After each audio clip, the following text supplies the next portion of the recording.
ko sa kanya iwanan niya ako. Umalis siya dahil...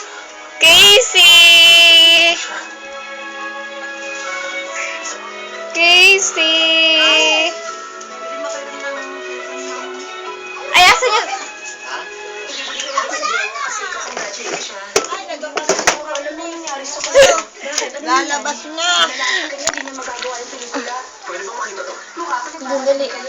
Baka may makaagaw pa sa puso ng babaeng pagbibigyan ko. Nabalitaan ko hindi mo na magagawa yung pelikula dahil may sakit ka raw. Turuan ko na ng paraan. Meron nga pala ako.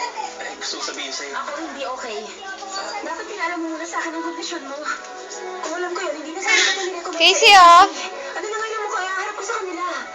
Nasisira ang pangalan ko dahil ako nung pumilit na papirmahin kanila ng kontrata. Paano ko tanging nag-beat na hindi na magpakita sa'yo kailangan? Basta, may tiwala ako sa kanya. Kaya mo ba? May buhay sa iyong buhay. Kakayanin ko. Coolness! Negosyong maghahatid ng tila sa ating mainit na summer. Alamin kung ano yan! Katanungan patungkol sa kulay ng kangkong, sasagutin na! Ang tagumpay ng isang magsasakang nagtatanim ng mga kulay na tumutubo sa malalamig na klima. Bilang farmer, kailangan matyaga at madiskarte para umunlad sa buhay. Lahat ng yan sa programang Coolness sa atin na Agrikwentuhan.